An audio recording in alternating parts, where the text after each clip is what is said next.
I'm Logan Crawford, and right now on the Spotlight Network, we're unraveling a thrilling tale of time travel and intergalactic survival with an amazing author. His name is F.J. Falone, and he has penned a powerful book. It is called Time Messenger. This captivating story intertwines history, science, and a high stakes mission to ensure humanity's survival against an existential and extraterrestrial threat.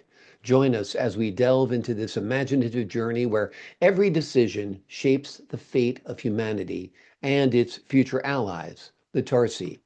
We're delighted to have this very talented author join us here today on Spotlight. We thank the team at Bookside Press for helping us put him in the spotlight today. And we ask viewers like you to support authors like him by subscribing to our channel and by purchasing his amazing book. The links are below this interview. Jay, great to see you here today on Spotlight. Nice to be here. Thank you for that great introduction. Oh, it's my pleasure. You've done great work on this book. It deserves a great introduction. Very imaginative, very original, very creative. How did you come up with the idea? Um, it just kind of gelled in my head over time. It was going to be two books, and one for time travel and one for gee, I even forget now. But it turned out it worked out. It was better as one book, and I just kind of put it together over the years in my head, and then I sold real estate for most of my money income, and it got slow, so I sat down and wrote it. So. We're glad you did because it's really entertaining. And it's such a unique way you have blended sci-fi with historical figures as well, such as President Truman and Einstein. Tell us a little bit about how they work into the book. Um, President Truman doesn't really have a big role, only that he's kind of in the background.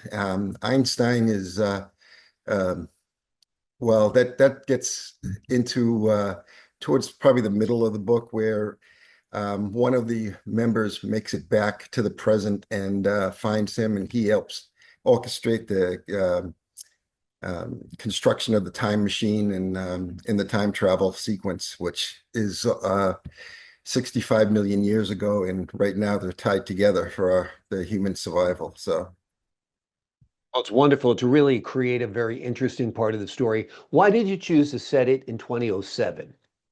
because that's when I basically started writing it. So, and I used the things at that time that were happening, and they're still relevant today. If it would have been not much different if I started writing it now, but I had to use what was available at the time. So Exactly, exactly. It's hard to believe that 2007 was so long ago. yeah, doesn't 18 feel like years ago yesterday. now? Yeah, What? yeah, I still feel like it's the 80s, but yeah. that's just me. Yeah. You could Tell us tell a by little my bit face I'm about going to the use it. Tarsi. They're kind of interesting. The Tarsi? Yes, they're a race of evolved dinosaurs, highly intelligent, very technologically advanced, and they're our guardians throughout history against um, a race of beings that after the asteroid strike of 65 million years ago, Earth was pretty much empty. They thought they could claim the planet, and the Tarsi needed us for survival as much as we needed them. So they protected the Earth all these years and made sure we eventually evolved. Let's give the folks at home an overview of the story of Time Messenger. Well, it started out with them completing the time travel machine.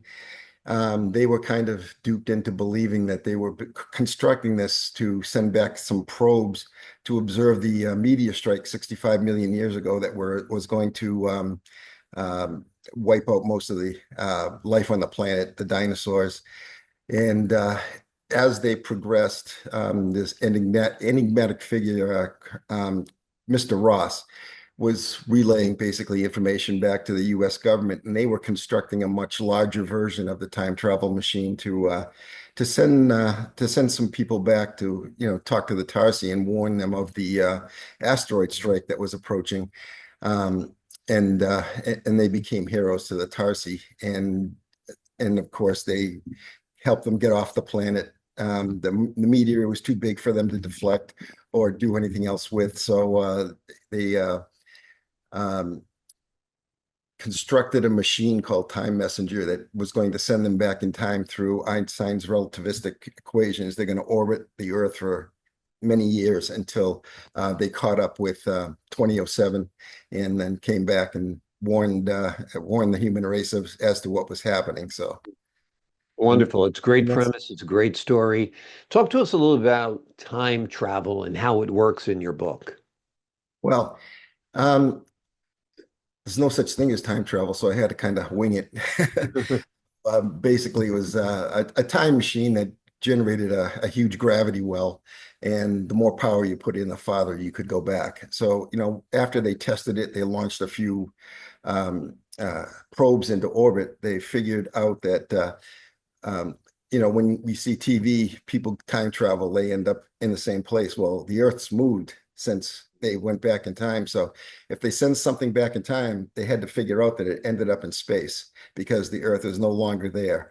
So the people, the people who were constructing the larger version had to make a spacecraft that could survive that, which they knew nothing about. And once they had that working, they took them in a convoy of black SUVs to this secret um, facility inside Area 51. And they told them we were just going to test it out. And then a large power surge hit. As it turns out, it was this race that was trying to prevent them from going back, surged the power and sent them back all 65 million years, um, which was the date they had programmed in to record the probe. But can't tell you too much more because that Yeah, will you spoil.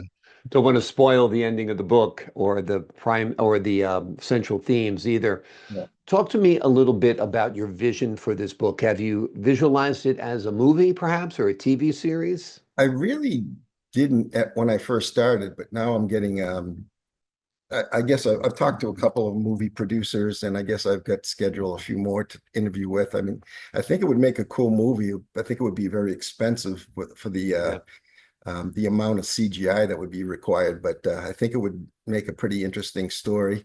It's pretty much non-violent. There's no swearing. It's written basically for like middle age, or middle grade students, so they can learn something about the potential for time travel, the relativistic equations, E equal MC squared, and all that stuff.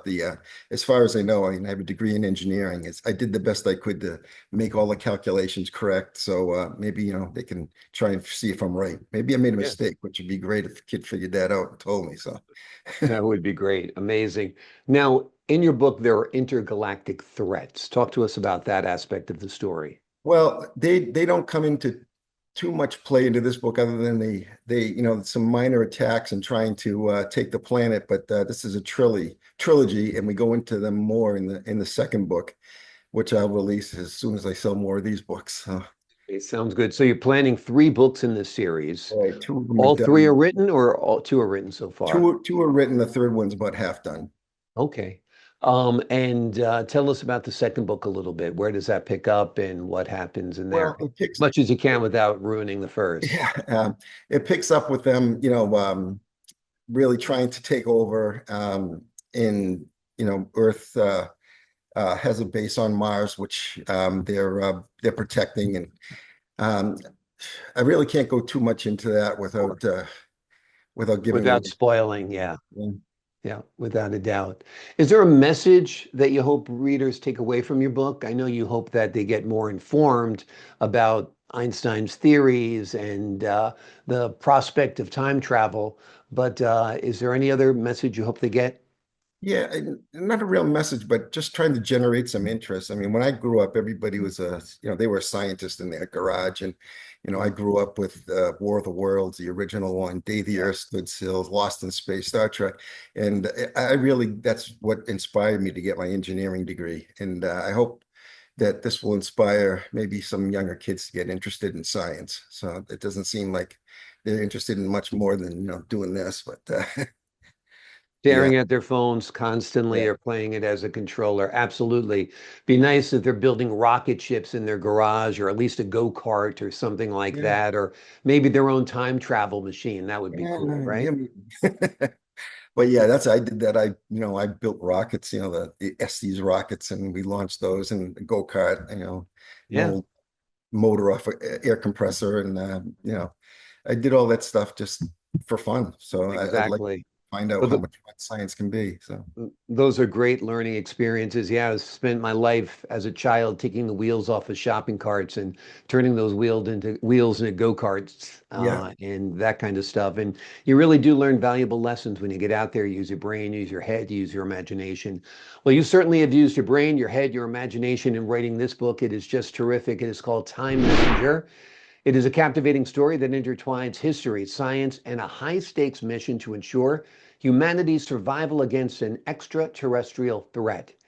The book is both an imaginative journey and an adventure that you won't soon forget.